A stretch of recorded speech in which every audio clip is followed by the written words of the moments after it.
Hey, yeah. Hey, yeah. We gonna get better at this, yo. I swear, we are gonna get better at this, man. I promise y'all, yo. Hey, oh yeah, for y'all that listen to the audio, we got the little Hollywood clapper. You know when they be like quiet on set, and they be like 3, and then the clap because they don't ever say 2, 1, so that's why I got quiet. But but yeah, nah, we gonna get professional, but yeah, we back with another episode of the FFT podcast, man. You got your host, Cool Dex, Smooth Dex, Driver Dex, International Dex, Roller Dex. But on this episode, I'm gonna run with the smooth Dex. Like, I'm real smooth this episode. So each episode, that's what I'm gonna start doing for the future. I'm gonna just start picking a move for each episode. So this one is smooth Dex's episode. You feel me? We on a nice little Saturday vibe. It's cold as fuck. But also, yeah, you know how we do. Let's get into the spiel. Make sure I remember everything. So the YouTube link in the bio, the Patreon link is in the bio. Yo, we on episode 6 on the Patreon, and I'm telling y'all missing out. Hey, episode 1 and 2 was a little crazy. So, and 3 and 4 follow right afterwards. So the names of the titles just they speak for themselves. So the Patreon definitely is in the bio as well. Leave a review on the page as well. Like I said, on the YouTube, consider subscribing to the YouTube page. I don't want to force you to do nothing, but just consider subscribing to the page. You know, that's a little more better than I'm telling you to actually, go subscribe to my shit. Nah, just take some time out of your day, consider subscribing to the page. We got a lot of videos on there for y'all. Damn, almost forgot. Leave a 1, 2, 3, 4, 5-star review on the Apple Podcast. So that helps the podcast get to the main joint, so you don't got to search for it. And like I said, shout out to all the international listeners that's been downloading. Shout out to everybody that's telling a friend, all the support that I've been getting. Shout out to all the Patreon subscribers as well. Everybody that actually spent their money and subscribed on the Patreon, because you didn't have to do it. So I appreciate that, because that helps this podcast keep going. So, and I ain't want to do this, but I gotta do it. Yo, so all the people that just ask me like, yo, I'm trying to start a podcast. Yo, stop. like, bro, I'm like, it's gonna sound crazy, but I'm really not trying to help nobody like build a podcast right now, because it's like, it's a lot of time and money and effort, and most people aren't serious when they come to you with shit. And a lot of people can kind of speak on that as well, because even not even just podcasts, just shit in general. It's just like, yo, like if you're not serious on what you're trying to do, like stop wasting the person's time, because I don't care about the funds. It's more of my time. I can't get this time back. So if you do want to do something and you want to move forward with something, yes, you got to be serious. Like I don't have time for the half-assing and the how about this and what should I, man, YouTube, just like I did YouTube. Like YouTube University, it's a thing. Like you can learn literally anything on YouTube. Go ahead, spaz out real quick. Bitch better have that Skrilla.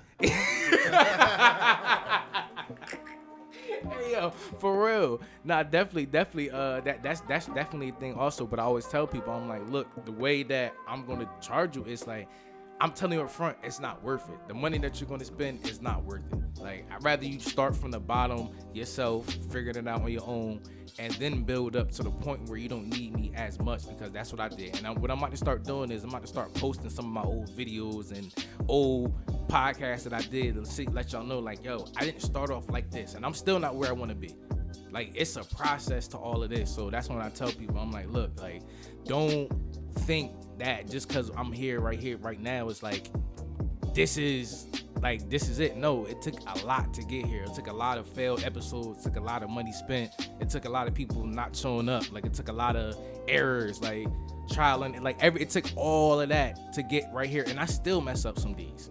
So that's what I'm trying to get people to see, is like, don't let the lights that we got, the cameras and the sound quality, don't let all that get you confused and have you thinking that, yo, this is how we're gonna start. No. And a little tricking people might hurt some people's feelings, but look, if you a regular person from your town trying to do a podcast or whatever the case may be, it's like, yo, like, let go of the current event topics, man. Like honestly, like, nobody wants to hear the regular person talking about current event topics, like your favorite celebrities, all the other shit. Like, it's cool, but who are you? How are you going? You see what I'm saying? So it's like, that's just like something that I see from a lot of people, and I'm like, look, if you were kind of like do your own thing and build your own brand over years, over time, like not over just 6 months, because nothing is instant, and the people that are instant fail or fade away. But anyway, I just had to get that off my chest, because there's a lot of people that's just been like saying I want to do shit, I want to do this, and I'm like, yo, like it's more than just saying like, yo, I want to. You can show up all day long, but if you're not putting in the work, you're not actually doing it, then what are we doing? Like that's with anything. Stop wasting people's time. That's my biggest thing I always tell the people. Stop like, ear hustling. That too, and stop thinking that, yo, you can just do it right away and you're gonna get this. No matter if it's podcast, music, drawing, writing a book, fucking racing, whatever it is, like start from the bottom and work your way up. Take your time. Like nothing is. Stop letting the internet rush you. That's moral of the story. Stop letting the internet rush you. Honestly, like that's my biggest thing. But all right, yeah, my bad, y'all. Damn, that rant was crazy. my bad, y'all. But nah, yeah, KC back in the building, man. Yeah, you ain't been here a couple episodes, man. He still been editing the videos, y'all, but feel me, the iPhone been holding it down a little bit. Yo, shout out to the iPhone 12 Pro. Right. Shout out to the iPhone 12, yo. Oh, shout out to everybody in the background as well. There's too many of y'all for me to name right now. But yeah, we 6 minutes into the show, and you don't gotta do all the crazy names like I be doing. I got tell the guests like, yo, just introduce yourself. Don't try to follow how I do my shit. Yeah, it took me. Well, we almost had like 50 something weeks now. Like, it took me 50 something weeks to get this down back. But just introduce yourself and tell them where you from. Yeah, so I go by the name of Eazzyy, but I got an AKA the Ezekiel the Prophet. Never did it for the profit. Yeah, so I was born in Trenton, New Jersey. Grew up right around the corner, down the streets from my fellow brothers here. So bounced around quite a few. I'm currently a Philly native. And yeah, that's me. What's it like living out there? Philly is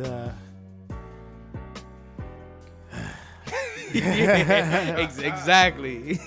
I love Philly. Like I learned a lot out there, and I wanna big up Philly, but sometimes like it's a wild place. Like some of the places you think you can just go through and chilling, like some things happen. I know it's the current event, but like 7 people got shot up at Golf and Social like last week. I definitely and that was the first day the sun was out, so everybody was out. Nice weather. Yeah. Like people start wilding. Right. But yeah, that's what I'm saying, because it's like everybody's perspective of Philly. Like we had our guests on in the beginning of the podcast, and they was from Philly. We had like at least 3 people in the first 10 episodes, and they was from Philly, and their perspectives were the same growing up. So it's like for you to move there, you kind of see kind of the same thing as like that's the culture of it. But it's like, what else did you get from that moving forward, and like, yo, like that you can benefit from Philly?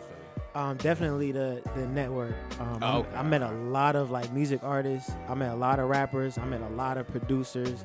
I was in the same studio as a lot of people that I never thought I would be. Just interning at Sigma Sound Studios. They shut that down now. But like I was in the same studio, like picking up gems from like Ty Dolla $ign. And it's like a lot of history and like a lot of artists that go in and out of that joint.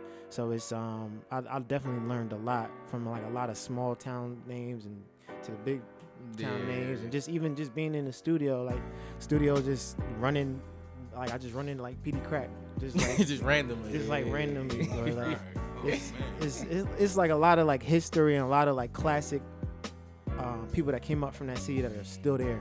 So I don't take any of that for granted, because it's like I can learn from every person that I meet or run into. So I'm thankful for that, definitely. Yeah, that's hard. So what? Let's start from the beginning. What made you actually want to start doing music? So I started rapping when I was 8. Started out with poetry or whatever. My mom, she used to sing background for Kool in the Gang. Connections, man.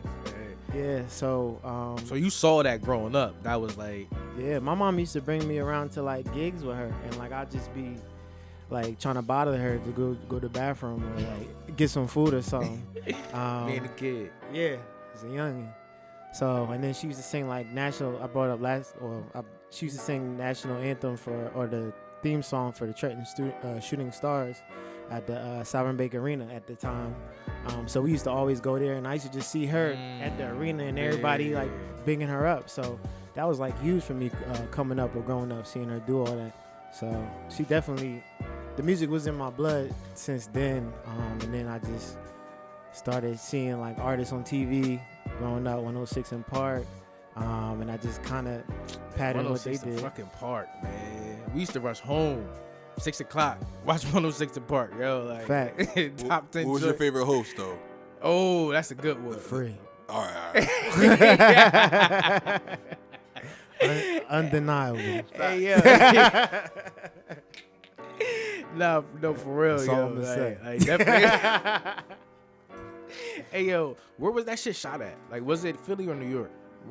It was in New York. I think. It was in New York.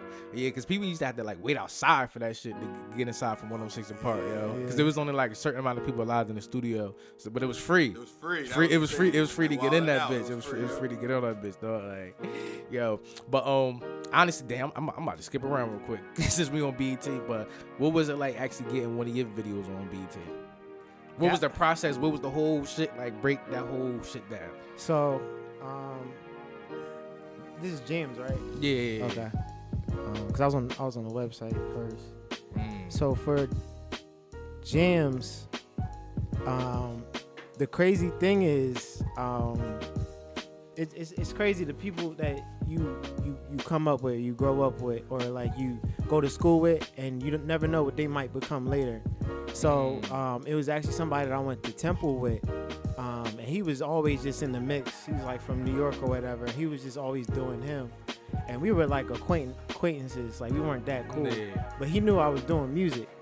So years later, after I graduate, I'm still, I've been doing this for a minute. So I'm still rapping or whatever. And I dropped No Love Lost off my last project or whatever. And I just took a quick trip up to New York for like my old heads party. It's PVO. Shout out to the PVO brand. Positive Vibes Only. They had this huge party up in New York. It was crazy. And I just ran into him, and he was like, "Yo, I'm at BET now, right?" And I'm like, "All right." I was like, "You ain't at BET, bro." Hey. He was like, "Yeah." He was like, "Yo, I can." He was like, "I'm gonna hear you out. Like, we gonna see if we can make something happen." And I was just like, "All right, whatever." I was like, "Call me Monday." I was like, "Call me on Monday. Call me." And I'm like, he's just talking, like everybody lit. You know how some people energy. are. You know how some people are. They right. Just be talking. Gas me up. Yeah. And I was sipping. I'm like, all right, whatever. So nigga hit me up on Monday. And he was like, yeah, send me over the song, video, everything you got. So you already had the video done? Yeah. The video was already done. Yeah. Cause it was probably like a little bit after I released it, I think. Okay, all right. And then after that, he told me the slots and the times or whatever, and I'm just like, it still kind of wasn't like a believable thing. And then it just went up, and it was, to be honest, like I'm the type of person, like I don't really believe anything until something happens. And like seeing myself on the TV was kind of like an unreal moment, because I literally grew up watching BET Jams, like trying to be inspired off of artists, patterning my rhymes off of like Kendrick's videos or Nas's videos, and like seeing myself up there, it was like a full circle like experience for me. Like I definitely was like humbled, and I felt like a fucking like 12-year-old kid. Like, yeah, I was gonna say, what was the reaction for like the family? Like, your family seeing you on TV. It's like, hey, what was that like? My mom was hype as hell. She was telling everybody around her. Yeah, look at my son. He on TV. Right. Showing all her friends. He was like, he sure does say nigga a lot. Still momming. Right. Just like, look at my son. Nigga. Whoa. Damn. Hey, yeah. I can't help it though. I'm trying to do better. I'm trying to curse less. But Yo, all right. You know what? I got a challenge for you. I want to ask you something. Cause it's only a couple rappers that I actually heard that did this, but like, could you make a song without any profanity? But still have it slap. Like, it's still a good ass song. Like I can still feel it, but there's no curse words in the song. It would take me a minute, but I probably could. Does it change your flow? Yeah, Or does it change like you like that's what I'm saying? Like, would you feel like you have to step out of your normal shit to do that? It wouldn't be a little bit. Cause I feel like everyone's go-to word is nigga. Nigga. That's a fact. That's nigga and shit. I mean, it's not. Right, but see, it's not a curse word, but it's the still, game. Yeah, but that's the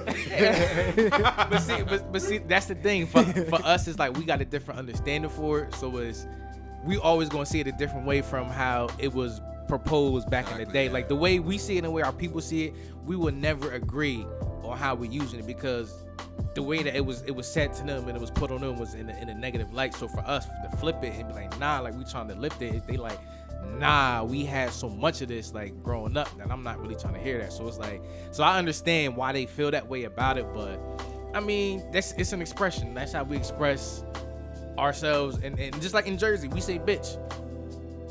And well, yeah, Trenton, we say bitch so much. Like we even refer to ourselves as a bitch. Like we like, man, that bitch crazy. Like, but for us, it's like we don't go somewhere else. We don't mean it. Bitch. Yeah. What? Hey, yeah. Right. Yo, they not trying to hear that shit at all, yo. What was one of your wildest times performing an actual song, like concert, stage, whatever? What was like the time he was like, yo, like damn, like yo, this shit is it. I don't know if you're gonna ask this question later. it was actually the show after I opened up for J. Cole. All right, so boom, break that down then. So, all right, look, I gotta be real with the people. So the last time we recorded this shit, man, like, shit. I'm talking about like Trent lightly. I'm like, last time. Right, my man been holding this back for a minute, bro. Like, I'm like, wait. what's on your chest, bro? What's up? Hey, yo, nah, man. The last time we recorded this fucking episode, yo, like, shit got so fucked up. The whole energy got fucked up for the joint. So it's like, I'm trying to not use the same questions from the last time, but I'm just wording them different. So. Look at all that weight lifting off of it. It's like, nah. Hey, yeah. Oh. But nah, all right, yeah, so all right, like, let's start back from this then. So break down your first time opening up for J. Cole. What was that like? What was that experience like? How did it happen? Like, where was you at? Like, who hit you up and said, yo, let's do this? Like, I got this opportunity for you. This buzz cut J. Cole, right? Yeah, this is like, what year is this? Like 11. Ooh, yeah. Friday Night Lights, J. Cole and all that shit. Yeah. And his first album.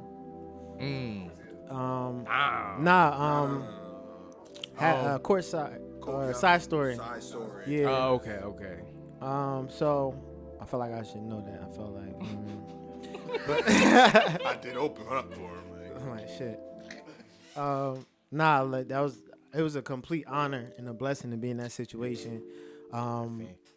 It was kind of like another situation, like the right place at the right time. I had just dropped a project. It was called Finding Copacabana. It was just a mixtape that I had on like datpiff.com. And I was just like around campus, like just word of mouth. Like, you know, at that time, social media wasn't really that crazy. So all I had was word of mouth. So I was just walking around trying to tell people. And then I went up to the student activities office at Temple. And one of my boys was there, and I was just like, yeah, I just dropped my new project, da-da-da-da. And one of the ladies, she was there. She was like, oh, let me listen to it. So I played one of my songs, and she was like, this is really good. And she just started going on her computer like right away. And I was like, fuck he you was doing? He was in there like Bobby Shmurda. He was in there lit on the office desk. I was chilling. Trying to get signed. Yeah, if this table wasn't weak, I'd have jumped on the table. Yo. Nah, go ahead. But she just went right on the computer, and she was like, look, we got a concert coming up. She's like, I want you to open up. She said, we're having J. Cole come, and I'm going to have to send your music up to the people, and they're going to have to approve it and make sure you're good to go. And if they approve it, then you can perform or whatever. And at that moment, did you feel like, oh man, this shit ain't gonna happen, or you felt like, yo, like I'm gonna get this? I was hyped, but I wasn't. I kind of didn't really believe it 100% until it happened. How could you, like, you know what I or something like that. Somebody took, oh yeah, you might be opening for J. Cole, possibly. Yeah, right. That's what I'm saying. Young as hell. Well, how old was you? Probably like 20, 21? Like I was definitely like 20. 20 or 21. So for that opportunity to come amongst you in college, where it's like, yeah, and it's like, so in Philly, like there's a lot of artists that come out in Philly. So there's like Wiz Khalifa, Dom Kennedy was like popping at that time. Dom Kennedy. They had Wale, Lupe Fiasco when he was cool. Nah, Lupe's still cool. He said when he was cool. My fault. It just flew. It just flew. Yeah, right. Yo. But nah, yeah. Yo, y'all funny as hell, yo. Oh, but yeah, nah, yeah, go ahead, finish so, the story. Wait, so I seen all them come through, and I'm like, yo, how come, like, I can't, like, what do I need to do? Like, do I need to tweak my sound, or do I just, like, how can I be one of those artists? And I just kept putting myself out there, and then I ended up getting the approval, and I ended up opening up for them. My fraternity brothers actually ended up playing basketball with Cole, because before every show, he likes to play ball. He still ball to this day. Yeah, he trying to make the league. Yeah. I thought he got it. Was that fake? Nah, I think he really about to get the tryout for the team. But for the shit, yeah. So so playing ball is really one of the shits for him. Like, yeah. So I was nervous as hell, so I didn't even go play ball, which I kind of regret. Did y'all practice the day before, or was it like the day of practice? It was the day of. Oh shit! Like, yeah, so I was like, nah, like I have to rehearse. Like, yeah, this is a big moment. Like rehearsals, everything. Yeah, right. So I was nervous as hell, and then when the show came, his people around him, like Eazzyy, who still is like his right hand man for Dreamville, and his other business partner, I met them first, and they was just cool as hell. They was chopping it up with me, putting me on game, like how Cole used to move to get where he was at the time, what I should do. And he gave me like his contact information. He was like, reach out to me whenever.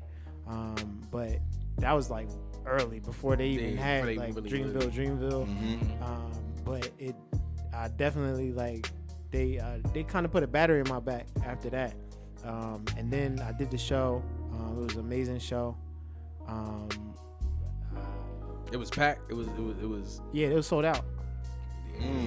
My boy selling out shows. Okay. Cool. Cool world. Oh, yeah. I was just blessed to be there. Word. Yeah. For real. I ain't going, you know what I mean? I ain't going to gas it up. Yeah. You know what I mean? But it was a hell of an opportunity for me to be there. And like I did my thing. I seen a lot of people open up and not get no love. Okay. Get a lot of boos. So I was hyped to have people fucking with me. Go ahead. I was just gonna say how I feel like before you just walked on stage, like, you know what I mean. How do you put yourself in that mindset to do that? Because that's some shit. You know that's not that's not normal. You walking into it's not easy. Yeah. You walking into some shit, and you open it up for somebody that like everybody loves right now. So there's already a pedestal. Like, so, you know what I mean, you see what I'm saying? So that burden, what was that like? To be honest, for that situation, I hate to sound like cliche, but I kind of prayed for moments like that, because I literally been like writing since I was 8 years old. I remember the notepad. I forgot to say that, yo. I remember, yo. He was like, yo, look at my rap show. He had the notepad full of them joints. You know, the journal joints where you can color on the front. It was like white and black. Yeah, and the composition books. The composition joints. Bro. I'm like, yo, yeah. So yeah, we already know. So like you said, you prayed for times. Like you said, you prayed for times like this. Like, right. In Philly. Shout out to me. Hey, yo. No. But yeah, so I was hype as shit, but like the whole experience felt like a dream, to be honest. Like cause like Cole was cool as shit. The people around him was like cool. So it, like usually for a big artist, you would think they'd be on like some Hollywood type time. Yeah. So it'd be weird, and you'd be like, oh, like then. But like they was mad cool. They was just chilling. And then after that, like when I went on stage, like I felt confident. I had a great show. I got a lot of love. How many songs you did? I did like 3.5. That's still good. Yeah, that's still good. To rock the crowd for that long, like at a concert, that's not easy. Once again, that's not easy to keep people's attention from not. And like I said, that's kind of leading up to the social media era, but people are still kind of on their phones. So it's like to keep them, making them rock their hips and move their body, like like that's, you feel me? So that's dope. So what was the reaction afterwards? Like did you get a lot of like offers afterwards? Like people hit you up, features, like some what, groupies, like what was the whole what was the whole shit after that? Shit was kind of crazy after. pussy rate went up or not? A little bit. It did get crazy. I found myself in a pool with some bad drugs on the west side. I woke up and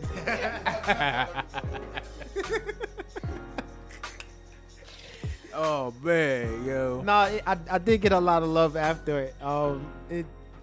It was actually pretty crazy. I had a lot of experience. I had a lot of good experience afterwards. A lot of people, because at that point it was like a lot of people I didn't even necessarily know, because it was a packed house, and like people I run into, they'd be like, "Yeah, I saw you open up." Like I knew they ended up knowing me from like my artistry, versus just seeing me around campus. So and so that was kind of a cool feeling. But so all right. Transition now to the Siege. What made you? I don't even want to really say it, but like I want you to break down the whole concept of it and what made you get to that and transition to that. What, like, was it time? Was it age? Or was it something that happened to you in life? Like what made you get into that? All right, so fast forward past all the fun parts. I came back home for a little bit. Was at the crib with Mom Dukes. Life starting to hit me. And I had a point where I hit deep depression. At one point, I got hit with, my dad got diagnosed with cancer. My aunt passed away. And my job put me in the office, and it was like, look, if you don't get your shit together, you gonna get fired, basically. Because the world don't stop when you got real shit going on around you. No, and it showed you. Right. So I ended up taking a leave of absence that same day. But I got all those messages at once. It was just like, oh, your dad, oh, your aunt, and oh yeah, we're putting you in the office, like, and they was like, yeah, you better get your shit together. I don't give a fuck what's going on, like. So after that, I kind of had a hard moment, and plus, like with my music, I had like a writer's block. So I didn't drop anything since like Manifesto, which was like 2017 at that time, and this is like 2018, I think. So I go on a leave of absence. So I'm out of work for like 3 months, and I kind of hit rock bottom, and I started actually going to therapy, and then I started slowly like trying to get myself together. So you felt like therapy was like that turning point, or it helped you like move forward? Yeah. Because the only reason I'm asking, because like therapy is like always like something that's like frowned upon and talked in our about, community at least. But we talk about it, but it's still like some of us can't get with the concept of telling a stranger our deepest, darkest secrets of how we actually feel. Yeah. You feel me? So for you felt like, yo, like let me let my guard down and let me be vulnerable, because I want to get out of this slump that I'm in. The crazy thing is, because I was on leave of absence, I kind of had to go to therapy at first. So it was a part of like the shit for the job. Yeah. Okay. But I was like, if I'm doing it, I might as well do it right. Mm-hmm. So I looked up a dope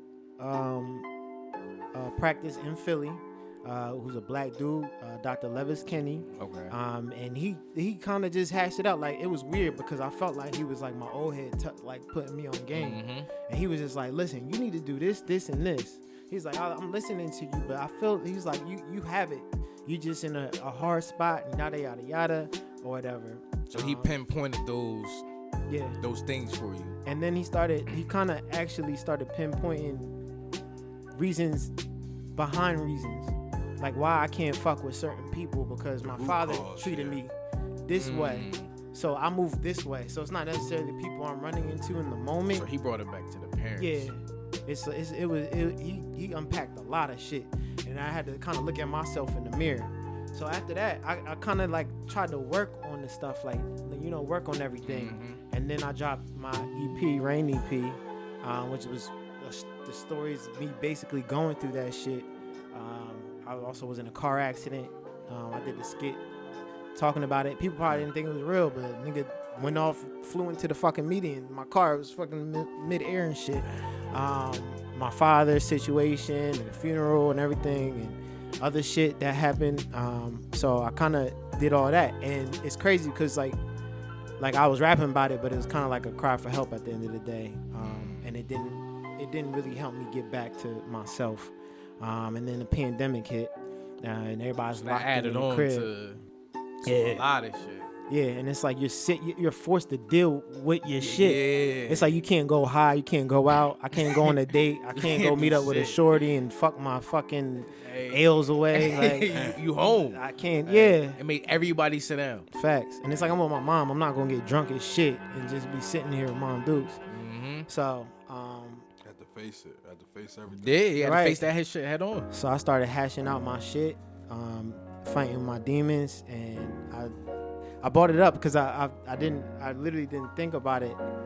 I was watching on Instagram Diddy, and it was right after Andre Harrell passed, and he was on live and he was lighting sage, and he was like, I know a lot of people going through stuff. It's time to like lift up the vibrations of what's going on and shit. And I was like, yo, that's kind of crazy. Like I was watching him and I seen the vibration kind of increase. He was playing like old school James Brown and shit. And I was like, yo, let me try that. So I was talking to my mom and I was like, yo, you got some sage in the crib? She was like, I got some in the cabinet, and I just started burning it. And there's a lot of other dark shit going on. And a lot of stuff happening with like family members and stuff like that. So I started like, you know, cracking the window open and burning sage, and I kind of seen how the vibrations kind of changed the way I moved, how I dealt with a lot of shit I was going through, and how I dealt with myself. And then it just became a habit, to be honest. And then it led to me writing sage music, because it led to me letting go of the writer's block and shit, and I started creating more. And I thought I'd kind of share my story through the song Sage Music, to hopefully if anyone else is going through some shit like that, even, you know, like you feel like you got a lot going on in your life, a lot going on in your household, and you can't run from it. Instead of like trying to fill it with another void or something like that, try to, you know, practice something that's been done before us, that may help you in because like a lot of people, like I said, most people gonna run to the bottle, to the weed, to you know, something else. So like I said, for you to run to that, it's like, yo, I did this, and that's what I say, like, that's the point of this podcast, because when people listen to this, they gonna be like, you know what, damn, like I was going through that, and let me try this, or I know somebody that's going through that, like, let me tell them, like, yo, like, listen to this, like, this is how you can overcome these obstacles and these things in your life, because like you said, they're all moments, it's a series of moments, so so for you to overcome that, and like you said, the song, so when you started writing the song, like, that shit just, it was natural to write the song, that shit probably just flew. Facts. I mean, it was, I just felt like I just had to share my experience, and hopefully somebody that doesn't necessarily know about sage. Sage is just a tool to us healing each other, you know what I mean? So it might not even be sage, it could be something else you pick from it, like just the vibe or the energy from the song, just to like lift your spirit. So that's it. I ain't trying to preach too much. I ain't trying to be like that's something that helped me. I just wanted that maybe it might help somebody else. Go ahead. And just to be like devil's advocate, like, what do you say to the person that says that saging is like a placebo? Like, there's nothing that it does to you, like, you know what I mean? Like, how do you not even convince that person, or what do you say to that person to make them or help them understand what's going on? You know, it's funny, I saw a meme and it was like somebody was like, saging don't do shit. And it was like, that's why you don't ever want to come over to my house, because I be saging, motherfucker. That means it's working. It's stronger than you think. Yeah, it's keeping the bad energy out the crib. Maybe it's you. It's keeping the bad energy out the crib. It's you. Do you say your intentions before it? So yeah, Ooh, I like that. What I do is I say affirmations, and then I also say prayers, things that I want to put into the universe with me and the people around me. So like my family members and my loved ones. And then in the song I say it. I say, please leave my space if you're not of love and light. So that's any bad energy, bad spirit, all that. That's just something I do. But I don't do nothing crazy. You sound like you sage. Yeah. Yeah, that's real. Yo, see how people connect just off little stuff like that.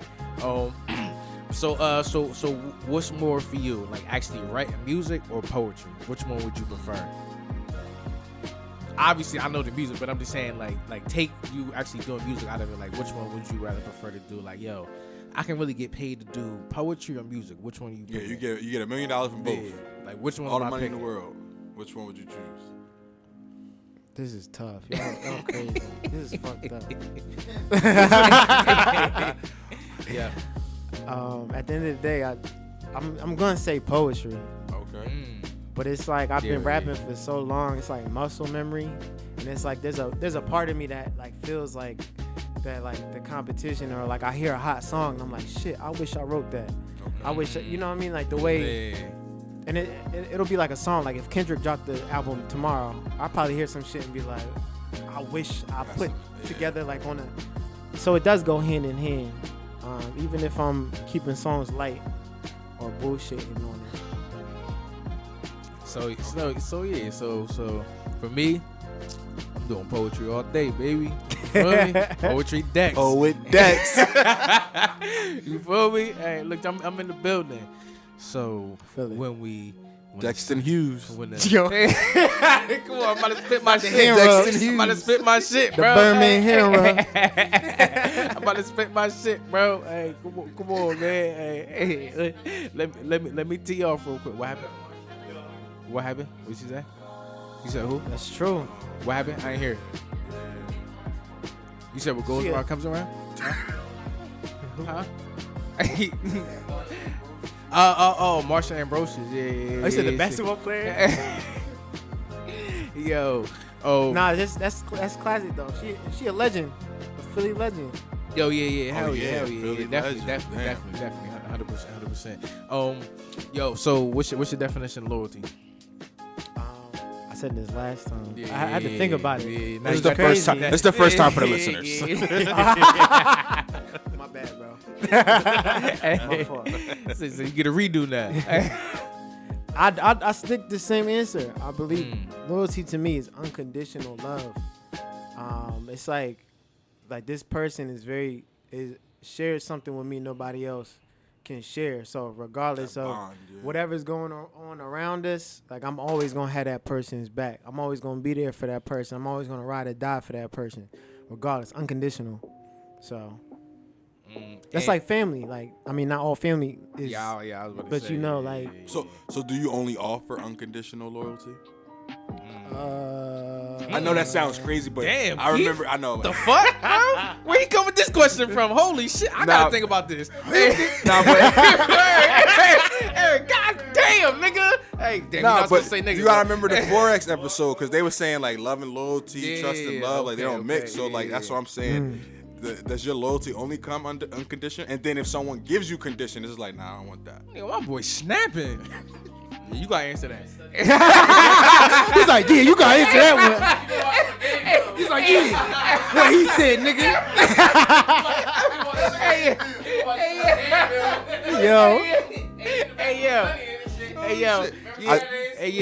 Hold on.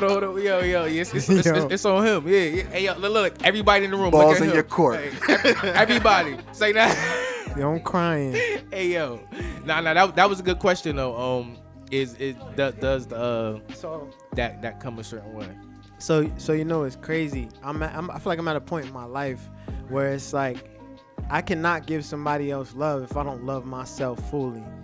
If I'm still worried about like something that's going on with me personally, I'm not gonna be able to fully be there for somebody else. So I feel like you get exactly what you put into the universe.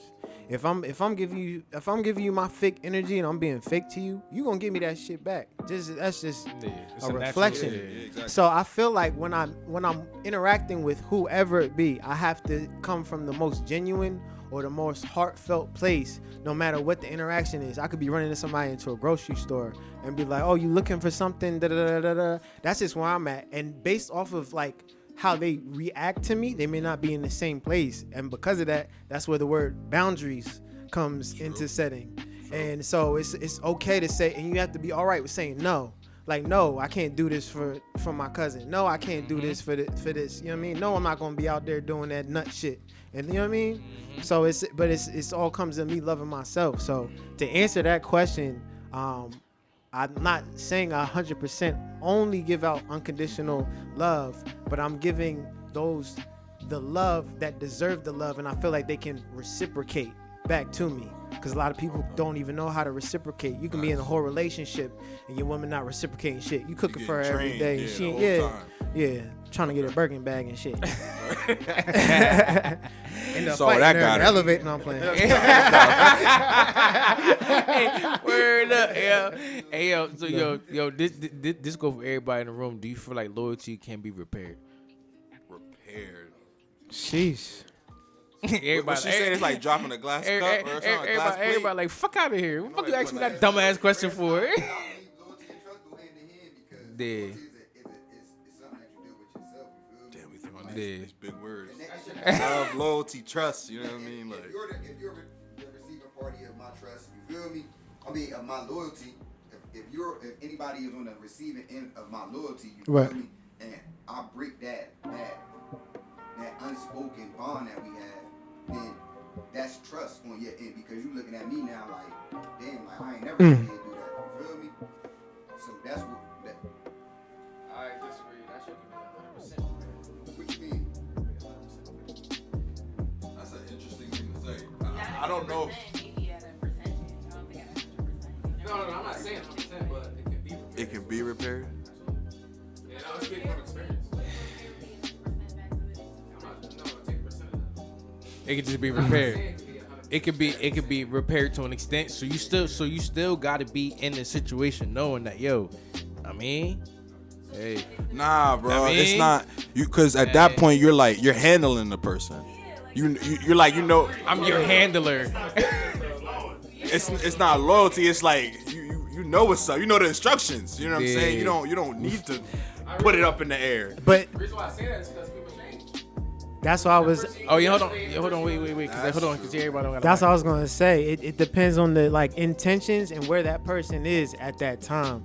Cause I feel like I did a lot of shit as like a youngin that like I regret. And if I had the same situations to somebody I used to talk to or some people like that were actually my friends and I did them dirty, like I'm not in the same space, and I 100% apologize if I hurt them in any way, and I would want to build if I could. And that's the same with like people with their parents. Like if your father's not around, and then he's like, "Look, I fucked up, but I want to be in your life today," and not saying I experienced it, but that's, you know what I mean. But you would want to try to repair that relationship, and you grow up. You thought your dad's Superman. Maybe you're building from the start. Then I wouldn't say repair, but like.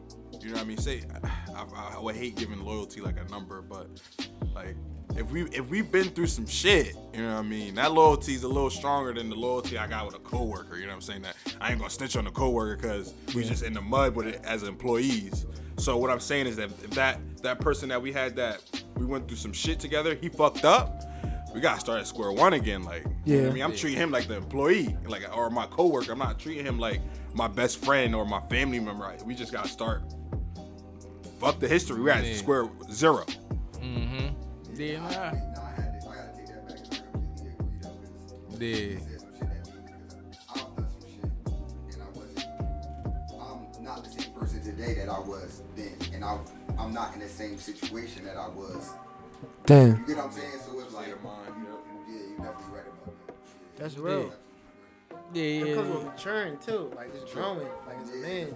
Yeah, that is true. True indeed. True indeed. Yeah, nah. That's definitely WAP in the building. What's something you would tell your younger self, real quick?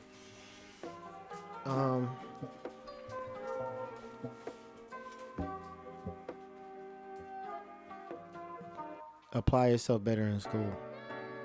I was just trying to cut corners. That sound like the PC version. Yeah. I was about to say. The political. Hey, Key, I was not gonna let him get that off either. I was not gonna let him get Bring that that off back, either. yo. I was Bring not that gonna let him get that off, bro. He said, nah, bro. No, do better in school. Nah, bro. Fuck that. Hey, fuck that. Hey, fuck that. Oh man. I'm trying to destroy the school.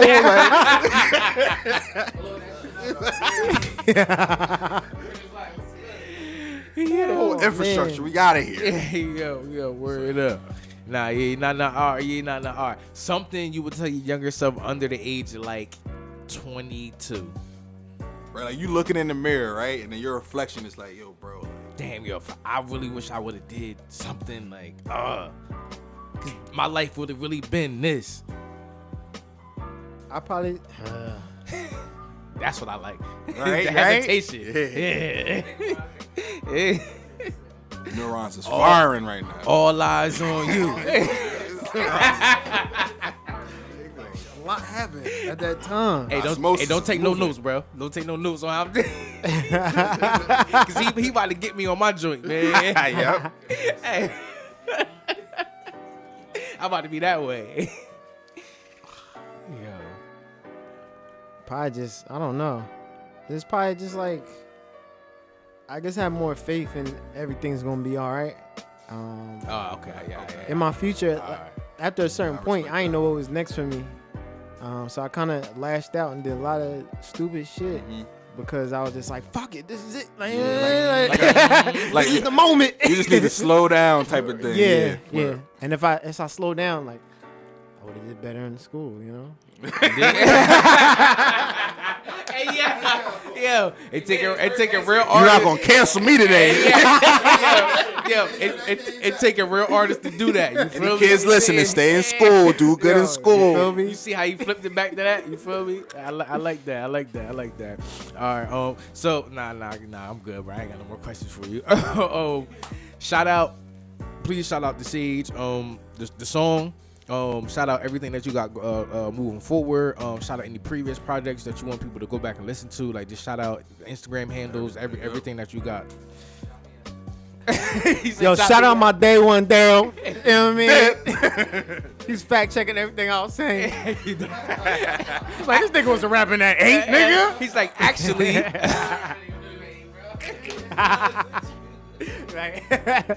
Yeah. Yo, bro. But yeah, I go by the name of Eazzyy, B-Eazzyy. You can find me on easy-street.com. Eazzyyytaught, letter U. Easy taught you on all social media, Instagram, Twitter. And Sage Music is the song out right now. Yes. On all streaming platforms. Anybody that's just looking for a boost in energy, that's what it reflects. And I have a music video on the way. It's in the works. We cooking up that now, so look out for that. Okay. And yeah, you can check out my old projects, Rain EP on all streaming platforms, and Manifesto EP, which is out too. But yeah, it's me. All right, that's a bet. And I appreciate my brothers having me on here. It's been a long time coming, man. And I'm proud of y'all for all y'all doing. Y'all movers and shakers in the neighborhood. And y'all got a lot of people coming in and out that I see. And I know they're thankful for the opportunity. And I'm thankful. And it's dope to see you giving people a voice. Not even necessarily just rappers or artists. It's people that have different backgrounds and different skills that you're able to give a voice.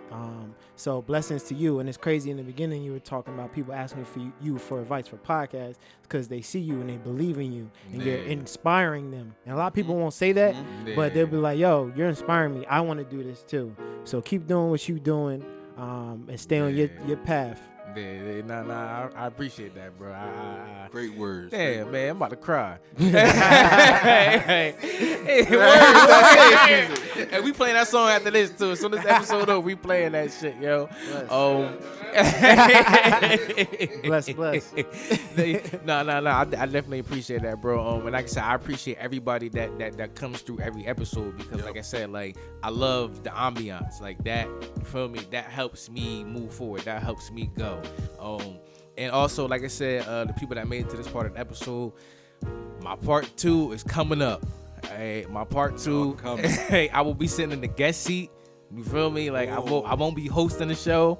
I'll be answering questions. So all the questions I ask people that I never answer, I gotta answer. I gotta answer them just now, yo. Like, so I've been getting cold sleeps at night. You feel me? Like I ain't been sleeping well. I've been tossing and turning. You